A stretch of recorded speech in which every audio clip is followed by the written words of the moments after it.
Boa noite. Agora eu vou gravar a segunda parte sobre a aula de nazismo e fascismo, nazifascismo, comentando alguns outros aspectos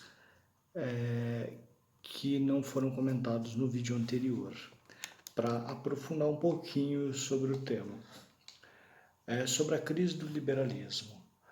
Aos finais do século XIX, um século que apresentou muitas mudanças no mundo, as pessoas que sobreviveram ao século XIX e foram para o século XX, elas foram esperançosas pelas democracias liberais, pelo esse enchimento das liberdades individuais nascente aí e presente na vida das pessoas. Então elas esperavam um compromisso com o governo constitucional, com um governo que acontecesse sobre governos e assembleias representativas que eram livremente eleitos. Eles esperavam que esses governos também garantissem o domínio da lei, ou seja, que todos fossem respeitados, todos fossem iguais perante a lei, Esperavam as liberdades de expressão que fossem garantidas e estados formados pelo princípio da razão, do debate público e da ciência. Essas eram as esperanças das pessoas antes da Primeira Guerra, até no final da Primeira Guerra, por um período anterior à crise de 29, a gente vê ainda assim a ascensão desses ideários liberais e dessas democracias liberais nascendo. Que mesmo depois da Primeira Guerra Mundial, após algumas concepções liberais avançaram e várias nações viraram regimes parlamentaristas e eleitos, com exceção da Rússia Soviética. Vale lembrar que a boa parte do mundo, ainda nesse período aí do final da Primeira Guerra, era formado por colônias, com exceção da América e da Europa. O resto, a grande parte do mundo, ainda eram colônias. Então a gente não tem essa ideia de liberalismo em colônia, porque sempre há a relação colonial e a relação de dependência, a relação de dominação colonial. A partir de 29, com a crise da Bolsa, que eu já citei no outro vídeo, a depressão da década seguinte, a depressão da década de 30, houve uma retirada rápida das concepções do liberalismo das nações. As pessoas começaram a mudar um pouco a visão que elas tinham sobre essas concepções liberais, sobre a questão do livre mercado, sobre as liberdades individuais. Essas ideias começaram a ser retiradas do pensamento comum das pessoas. E esse processo foi ainda mais acelerado com a ascensão de Hitler. Eu vou comentar mais uma coisa agora que é importante sobre a questão da sociedade de classes, que era defendida que não era defendida, na verdade, pelos fascistas, Os conservadores de direita, eles repudiavam a ameaça comunista. Essa ameaça surgiu após a Revolução Comunista de outubro de 1917. Ela rondou toda a Europa e, inicialmente, até Stalin, a Revolução Comunista tinha um caráter internacionalista. Então, até Stalin, a Revolução Comunista, a Revolução Bolchevique, o bolchevismo, ela tinha um caráter internacionalista, na verdade. Ela rondava na Europa um espectro, uma aparição aí sobre um fantasma do comunismo, sobre outras nações virarem regimes socialistas, virarem regimes comunistas. Houve uma forte crescente dos movimentos sindicais, dos movimentos operários, das organizações operárias que estavam ganhando força. E as direitas, os regimes fascistas, que eram de extrema direita, eles viam isso como uma ameaça, porque a grande questão do comunismo é o antagonismo de classe, a divisão de classe, uma sociedade que não há acordos aí, porque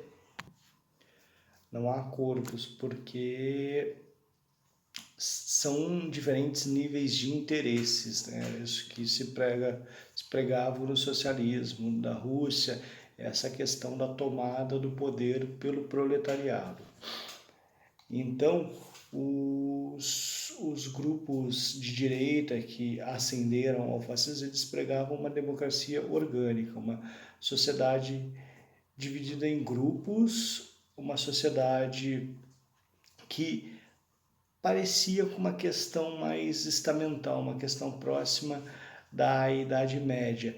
Eles pregavam uma democracia orgânica, eles pregavam um acordo entre classes, tanto que na Itália, o fascismo italiano, ele é muito marcado pelo corporativismo, que eram corporações que reuniam representantes da classe dos trabalhadores, tanto rurais quanto urbanos, operários e camponeses, os proprietários de terra, os burgueses, donos dos meios de produção e representantes do governo para tentar gerar um acordo entre classes. É claro que isso não funcionava porque sempre existia o interesse de cima para baixo, né? Os governos autoritários, eles sempre foram governos que o Estado valia mais do que qualquer indivíduo, do que qualquer vontade individual. Entretanto, mesmo com esses aspectos, os fascistas eles tinham um apelo popular. O nazifascismo, diferente da direita não fascista, ele era um movimento popular, né? Ele era um movimento que conseguia mobilizar as massas de baixo para cima, como o comunismo, que foi um movimento popular, não que ele seja igual, eles são diferentes nos seus aspectos, nas suas lutas. E, inclusive, Hitler, ele importa alguns elementos do comunismo, por exemplo, o vermelho da bandeira comunista e o vermelho da bandeira nazista. O Hitler também instituiu a data de 1º de maio, que foi uma data colocada pelos comunistas durante a Segunda Internacional, que aconteceu em Paris, que foi uma reunião do Comitê Comunista, né, que aconteceu em 1889. Eles instituíram o 1º de maio como uma data de luta pela jornada de 8 horas de trabalho. E depois Hitler veio, depois que ele ascendeu ao poder, ele veio a instituir essa data também na Alemanha. O Hobsbawm, ele fala uma seguinte frase. Ele tem uma seguinte frase no livro A Era dos Extremos. Os fascistas eram os revolucionários da contra-revolução. Se a gente pensa na revolução no sentido contemporâneo de romper com as estruturas, de mudança de estruturas, os fascistas também promoveram algumas mudanças dentro dos lugares que eles ocupavam. Eles romperam com a direita conservadora, mesmo eles sendo de direita, eles também eles romperam com alguns valores, mas instituíram outros, fizeram algumas manutenções. Por isso que os fascistas eram os revolucionários da contra-revolução. Eles promoveram, de certo modo, uma contra-revolução, sendo a revolução de esquerda, a revolução comunista acontecida na Rússia. A ascensão do nazismo, a direita radical após a Primeira Guerra, foi uma resposta. A ascensão do nazismo, a ascensão da direita radical, foi uma resposta do suposto perigo da revolução social, o perigo do poder do operariado, o perigo do lenismo, o perigo da Revolução Russa. O que deu ao fascismo a oportunidade após a Primeira Guerra Mundial também foi o colapso dos velhos regimes e das velhas classes dominantes, que é essa questão aí dos fascistas eram revolucionários da contra-revolução, né?